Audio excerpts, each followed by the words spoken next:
দর্শক আমন্ত্রণ যমুনার বিশেষ আয়োজন ডক্টরস অন কলে। আপনাদের স্বাস্থ্য বিষয়ক নানান প্রশ্ন আর সেসবের তাৎক্ষণিক সমাধান নিয়ে আমাদের এই বিশেষ আয়োজন। আপনাদের সাথে পুরো আয়োজন জুড়ে সাথে আছি আমি ডাক্তার সিদ্রা ইকবাল। আমাদের এই আয়োজনে থাকছেন দেশ বরেণ্য আর আধুনিক চিকিৎসা বিজ্ঞানে দক্ষ চিকিৎসকরা। আজ আমাদের আলোচনার বিষয় হাঁটুর আঘাতে করণীয়।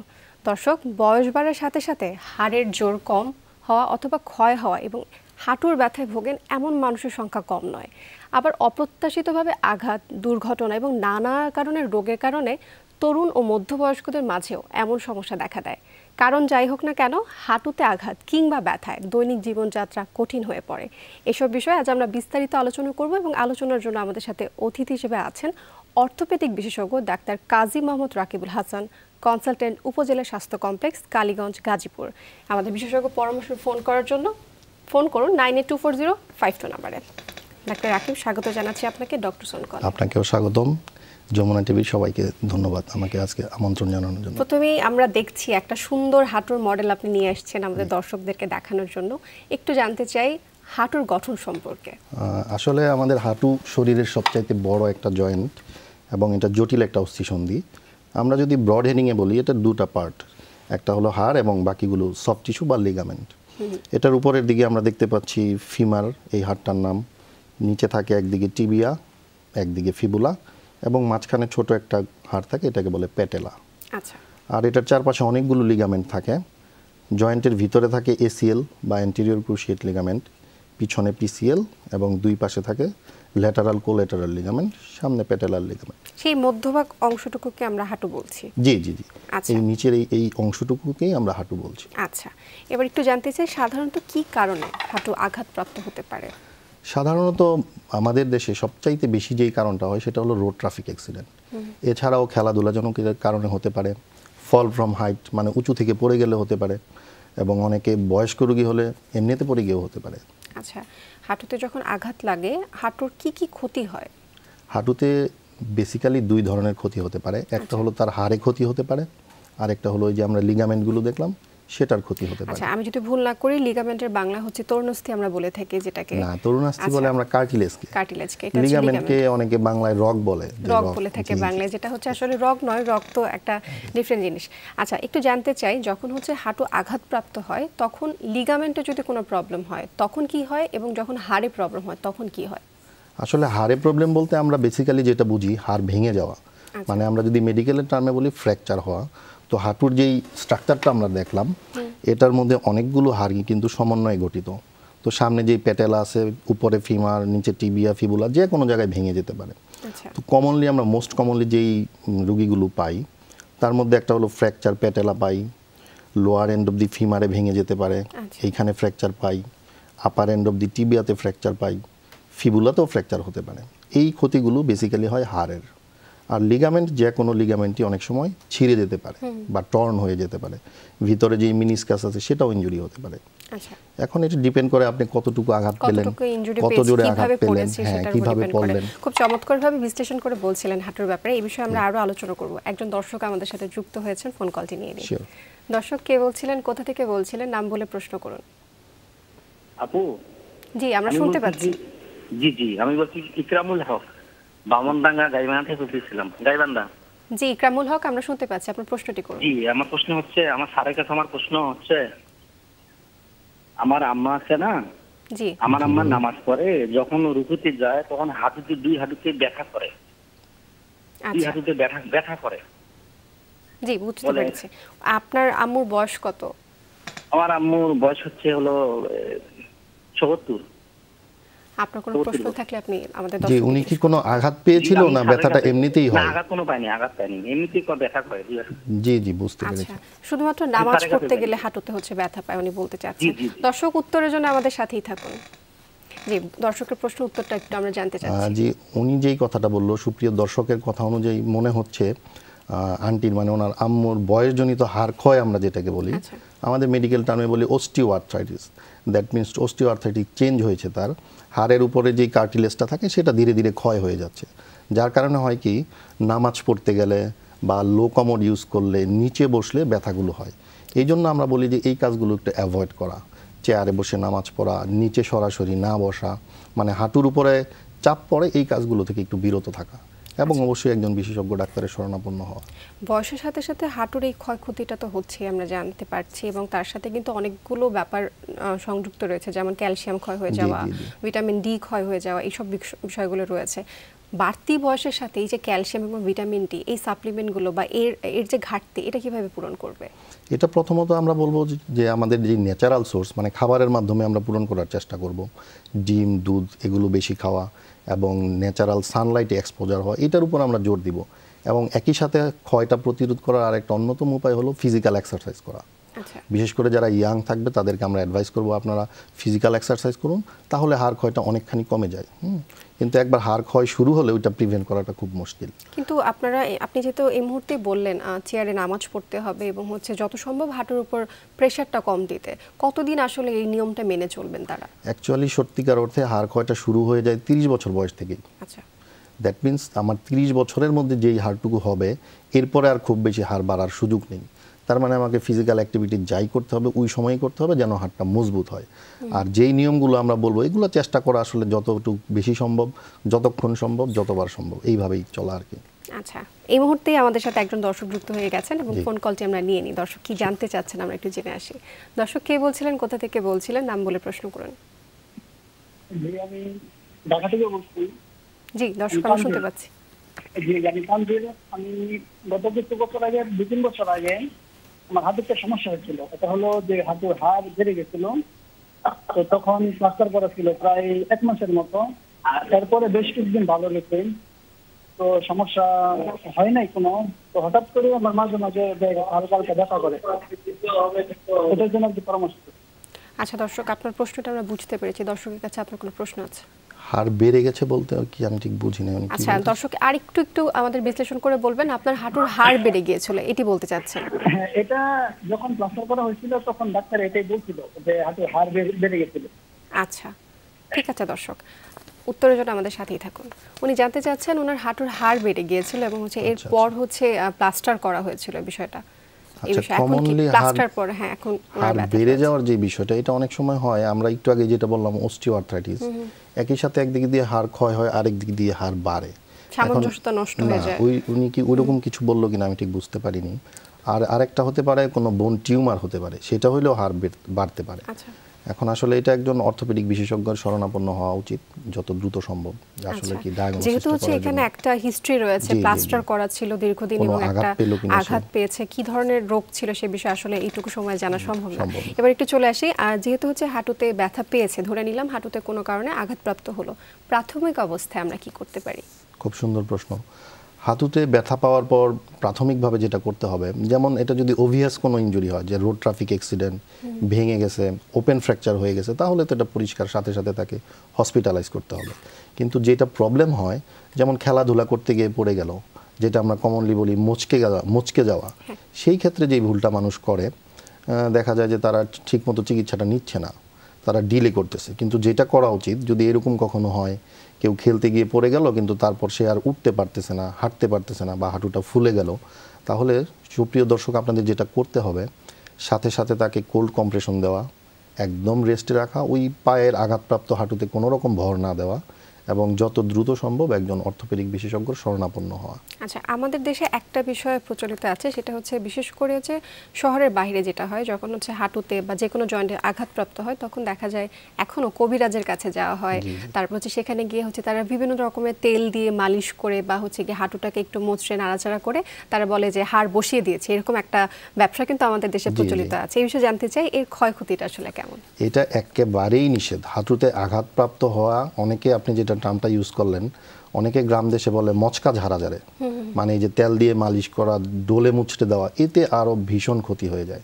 কারণ ওই মুহূর্তের ট্রিটমেন্টটা হলো তাকে অ্যাবসোলিউটলি আমাকে রেস্ট দিতে হবে, কমপ্লিট রেস্ট দিতে হবে, অন্তত 2 থেকে 3 সপ্তাহ সফট টিস্যুটা হিলিং হওয়ার জন্য, মানে আশেপাশের যে লিগামেন্ট, মাংসপেশি যা আছে এই স্ট্রাকচারগুলোকে হিলিং হওয়ার জন্য আমরা যেটা করি, ব্যাকস্ল্যাব দিয়ে দিই, মানে পিছনে একটা লম্বা করে প্লাস্টার দিয়ে দিই 2 সপ্তাহ বা 3 সপ্তাহের জন্য, তাহলে এটা আস্তে আস্তে হিল হয়।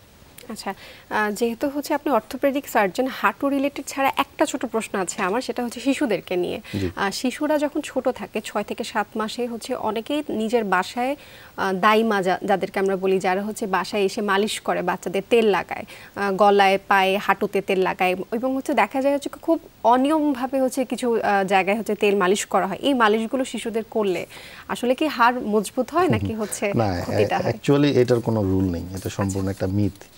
যেটা আমরা বলি যে বাচ্চাদেরকে প্রতিদিন একটু সানলাইটে এক্সপোজার করা, হ্যাঁ, আর্লি মর্নিংয়ের যেই সানলাইটটা থাকে সেটাতে এক্সপোজ করলে তার ভিটামিন ডি পাবে, ন্যাচারালি ভিটামিন ডি পাবে, সেটা তার হেল্প হবে। এরকম মালিশ করলে আসলে কোনো রুল নেই, কোনো উন্নতি হয় না। আচ্ছা, এবার একটু চলে আসি, আপনি একটু আগেই বলছিলেন রগ ছিঁড়ে যাওয়ার বিষয়ে, হাঁটুর রগ ছিঁড়ে যায়, এবং এটা আসলে কি, হাঁটুর রগ ছিঁড়ে যাওয়ার অর্থটা কি? হাঁটুর রগ ছিঁড়ে যাওয়া বলতে আসলে আমরা মেডিকেল টার্মে যেটা বলি যে লিগামেন্ট ইনজুরি হওয়া। খুব কমনলি আমাদের দেশে যেটা হয় স্পোর্টস ইনজুরিতে বা রোড ট্রাফিক অ্যাক্সিডেন্টে এসিএল ছিঁড়ে যায়, মানে অ্যান্টেরিয়র ক্রুশিয়েট লিগামেন্ট। একটু আগে আমরা যেটা দেখাচ্ছিলাম সামনের দিকের যে লিগামেন্টটা থাকে এটা ছিঁড়ে যায়। এছাড়া পিসিএল পিছনেরটা এবং দুই পাশের যে লিগামেন্টগুলো আছে সেগুলোও ছিঁড়ে যেতে পারে। এটা হতে পারে পার্শিয়াল, মানে আংশিক, হতে পারে কমপ্লিট। এটাকেই আসলে আমরা মানে মেডিকেল টার্মের বাইরে বলে সবাই রগ ছিঁড়ে যাওয়া। আচ্ছা, আমি কি করে বুঝবো যে আমার রগ ছিঁড়ে গেছে? এক নাম্বার হলো আমরা প্রথম তার হিস্ট্রি থেকেই বুঝবো যে আপনি যখন একটা ডাক্তারের কাছে যাবেন, বা আপনি নিজেও বুঝবেন যখন আপনি পড়ে গেলেন খেলতে গিয়ে, হঠাৎ করেই একটা মোচড় খেলেন, মোচড় খেয়ে পাটা পড়ে গেল, আপনি আর হাঁটতে পারতেছেন না, উঠে দাঁড়াতে পারতেছেন না, তখনই আমরা সাসপেক্ট করি যে maybe it is A case of ligament injury, মানে রগ ছিঁড়ে যাওয়া। এবং এক্সরে করার পরে যখন আমরা দেখি যে না অবভিয়াস কোনো ফ্র্যাকচার নেই, বোনস সব ভালো, কিন্তু তার হাঁটু ফুলা, সে হাঁটতে পারতেছে না, হাঁটতে গেলে পা ঘুরে যাচ্ছে, তখন আমরা মোটামুটি ক্লিনিক্যালি ডায়াগনোসিস করে ফেলি যে তার লিগামেন্ট ইনজুরি হয়ে গেছে। আচ্ছা, লিগামেন্ট ইনজুরি হয়ে গেলে তখন আপনারা কি চিকিৎসা দিয়ে থাকেন? লিগামেন্ট ইনজুরি হয়ে গেলে প্রাথমিকভাবে আমরা যে ব্যাক স্ল্যাপ যেটা দেই, 2 থেকে 3 সপ্তাহ পরে রুগীটাকে আবার আমরা আসতে বলি, এবং রুগীটা যখন ফলো আপে আসে তখন আমার ক্লিনিক্যাল এক্সামিনেশন করাগুলো একটু সহজ হয়।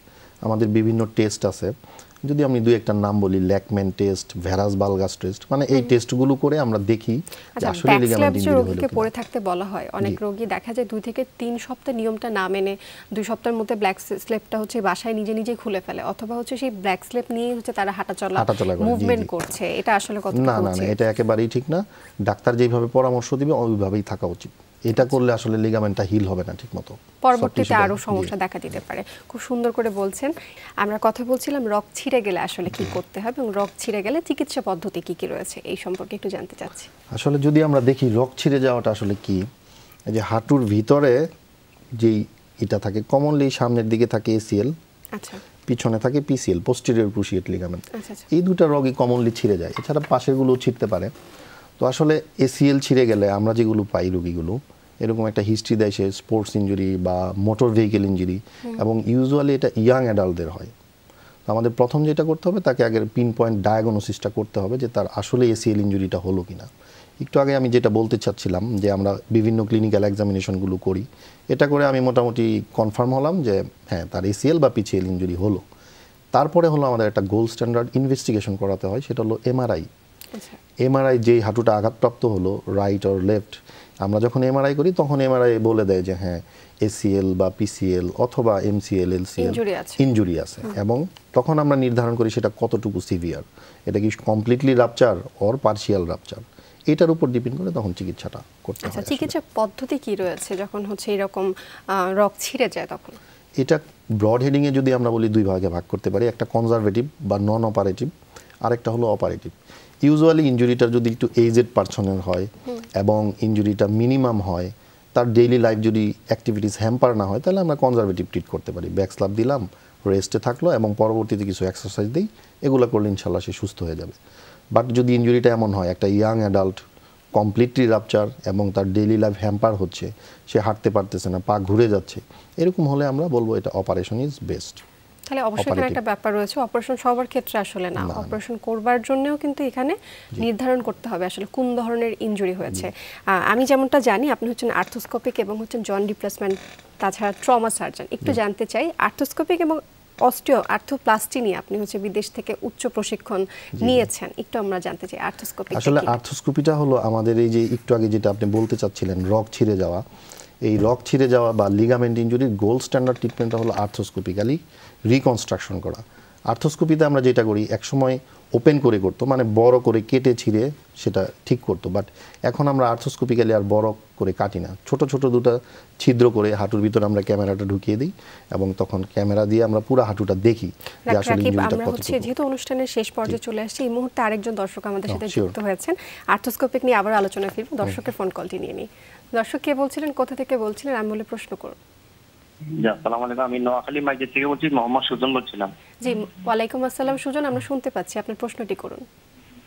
প্রশ্নটা হচ্ছে যে আমার পায়ে মানে গ্রামের অঞ্চলে ওই যে একটা বাড়িতে বেজাল ছিল, মানে জায়গা জমি একটা বেজাল হয়েছিল, হাঁটুতে একটা গাবে লাগছে, হাঁটুটা জয়েন্টটা ছোট মানে লড়ে গেছে, মানে হাঁটু লড়ে গেছে, জয়েন্ট আমি পড়ে গেছি। এরপর হাঁটুটা টানি বসাইছি, বসাবার পরে আমার ব্যথা করছে, আমি সদর হাসপাতালে দেখাইছি মাইজিতে। তখন ব্যথা হওয়ার পরে আপনার ওই যে ওরা ওষুধ দিচ্ছে, ভিটামিন ব্যথা ওষুধ। হাঁটুটা নিজে থেকে হচ্ছে বসিয়েছেন, এটা বলতে চাচ্ছেন?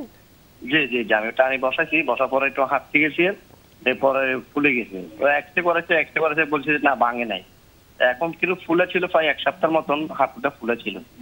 এরপর আমি ঢাকা মেডিকেল কলেজ দেখাইছি, এক্সরে করছি, আর আমাকে বলতেছে আপনার হাঁটু ক্ষয় গেছে।